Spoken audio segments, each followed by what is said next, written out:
So Mats Pedersen is with them. Mats Pedersen just on the back there of the 5-man group. And then there's the gap to Wout van Aert. Ivan Garcia Cortina's not far from the front, but look at Wellens go. A late addition to the team here, replacing Davide Formolo, and he's really stringing this out. If the sprinters were struggling before, oh, they'll be hanging onto that trapdoor for dear life.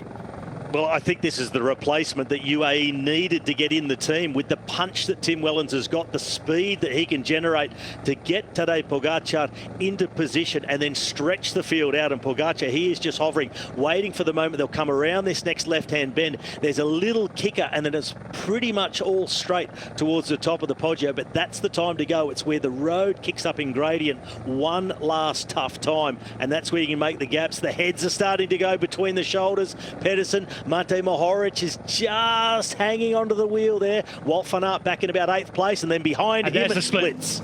There's the split, and Girmay is caught out in the next split. If you need to get across now. Sturven waits because he knows that Pedersen is up in the front, and we're down to 8 riders, no more, and that could be that. Wellens has done his job. Trentin watches, and now if you want to get across, you've got to go now. It's Wellens still going. Behind, trying to come across, was Nilsen Paulus in the pink jersey. That's Wellens done. It's Pogacar time, and he moves, he goes. Can he open up some free road? Well, as soon as he went, there was a look over the shoulder from the Alpecin rider, Hermans. He has to let it go now. It's Ganna who can go across to the wheel of Pogacar. Wout van Aert, and then Mathieu van der Poel. The big favourites come to the fore.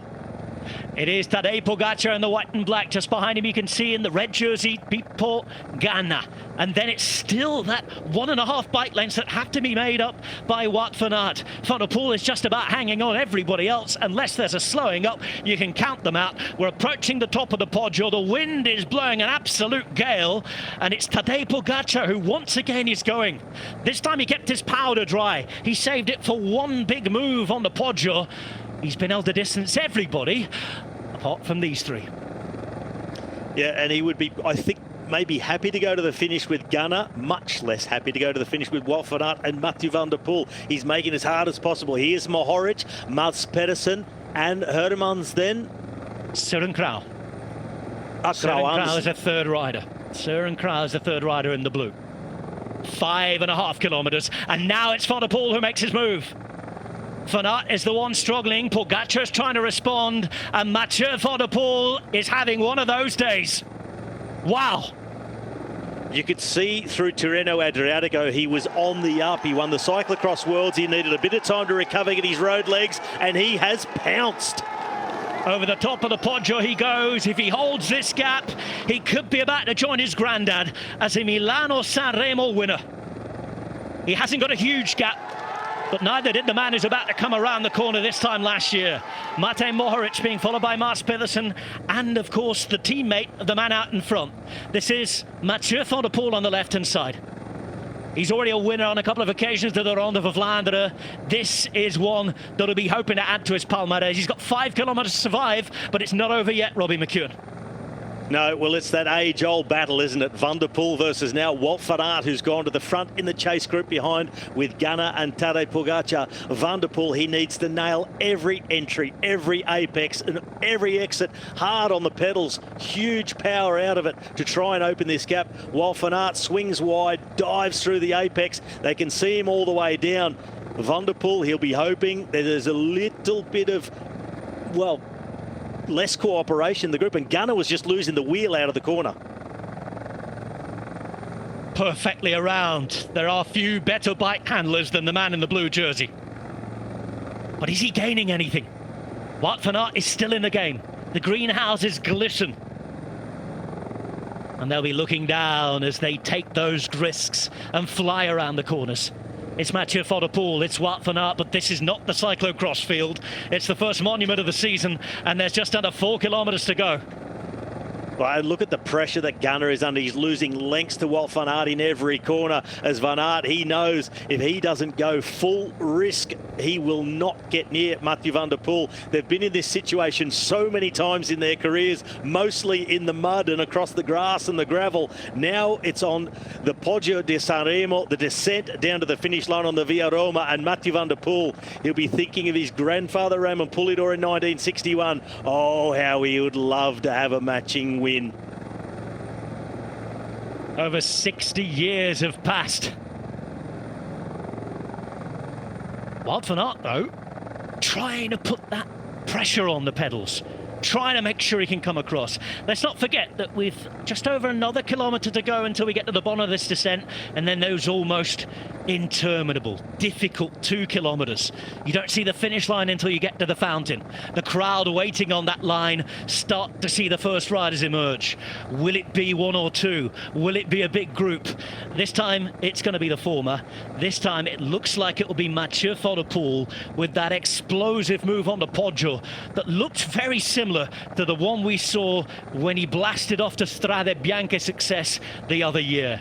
Mathieu van der Poel is back to his very best, and at the minute, unless these three can get organised on that flat, he's riding away to a monument victory. And it looks like he's building his gap, Robbie.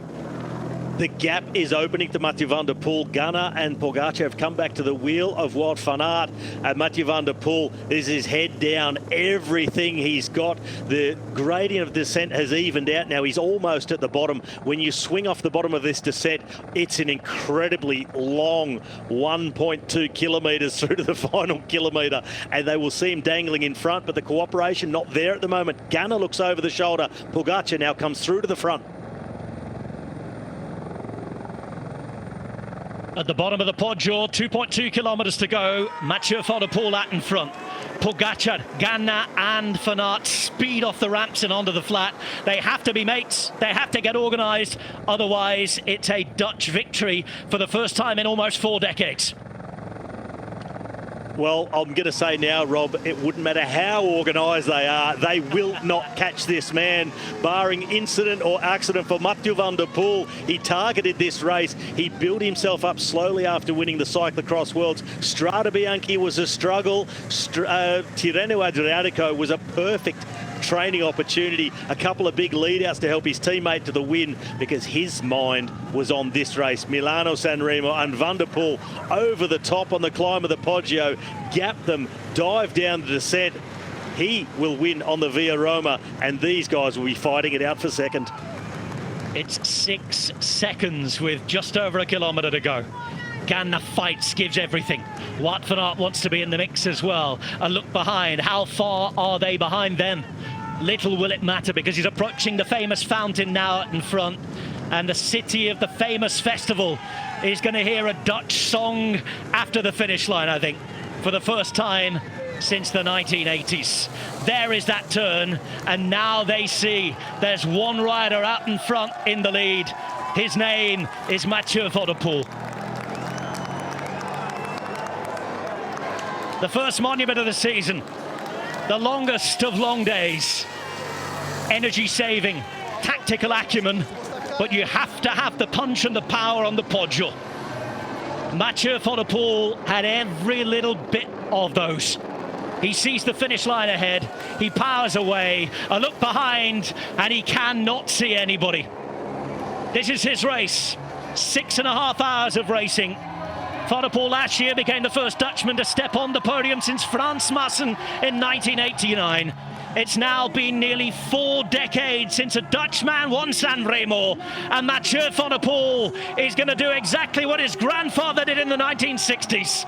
Mathieu van der Poel is a monuments man again. Mathieu van der Poel is a Milano-San Remo winner.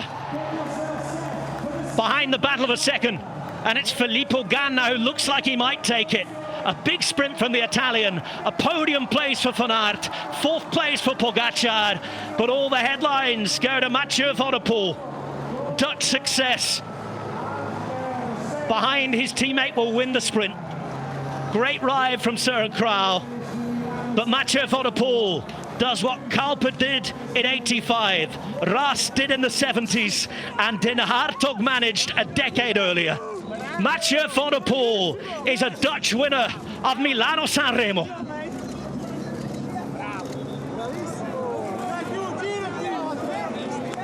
It was said earlier on in today's broadcast that Mathieu van der Poel has those days. He's not always consistent, but today